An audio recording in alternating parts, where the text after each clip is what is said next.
Pour nous, l'après, c'est un outil de réflexion et un outil d'action, et je rajouterais que c'est aussi un outil de réflexion sur l'action.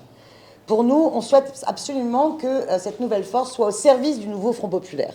Être au service du nouveau Front populaire, ça demande par exemple d'avoir un autre rapport au mouvement syndical, associatif, au mouvement intellectuel, aux artistes, c'est-à-dire tourner la page d'un rapport qui serait soit hégémonique, soit concurrentiel, mais au contraire vraiment assumer d'être dans une logique de co-construction. C'est ce qui a fait la force du nouveau Front populaire et qui fait que le nouveau Front populaire est très différent de la NUPES, parce que ce n'est pas simplement un accord entre toutes les forces de gauche et écologistes sur la base d'un programme de rupture, mais c'est aussi des organisations syndicales, des organisations associatives, des médias indépendants, des intellectuels, des artistes, des citoyens qui décident de s'engager dans le nouveau Front populaire. Et c'est aussi à la base des nouveaux Fronts populaires qui se sont constitués en collectif humain avec toute cette diversité, cette richesse, avec la ferme détermination à la fois de lutter contre l'extrême droite, mais de porter l'ambition du programme du nouveau Front populaire pour changer réellement la vie des gens. Et cette dynamique-là, pour nous, c'est essentiel de la poursuivre et de faire en sorte que le mouvement, le nouveau Front populaire, puisse être un mouvement citoyen qui s'ancre dans une pérennité sur l'ensemble des circonscriptions, sur l'ensemble des territoires. Vous avez eu dans cette campagne des actions extraordinaires.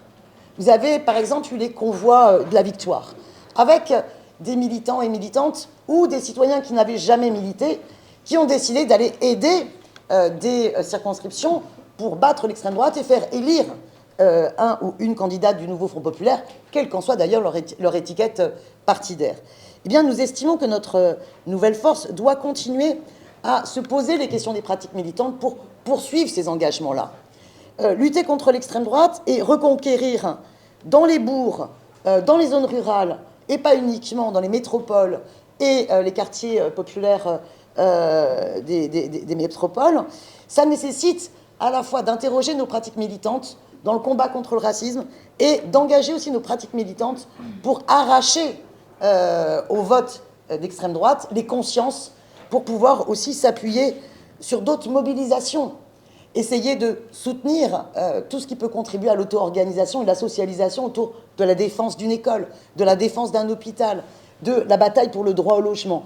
Et donc, pour nous, cet outil-là doit vraiment à chaque fois mettre en réflexion les pratiques de l'éducation populaire, les pratiques de l'auto-organisation, les pratiques au service des luttes, autour des services publics, autour du droit du travail, autour des enjeux écologiques, avec cette volonté vraiment de construction et de pérennisation des assemblées du nouveau Front populaire. Cette démarche-là, pour nous, est essentielle parce que l'après, c'est aussi l'après d'une culture politique qui ne se préoccuperait finalement que des grandes périodes électorales et qui, entre deux périodes électorales, oublierait que la question de la construction durable et pérenne, elle est essentielle dans la bataille. Nous estimons être en campagne permanente au service du nouveau Front populaire, de sa pérennité, son ancrage et son extension. Et ça commencera d'ailleurs dès le premier rendez-vous important du 18 juillet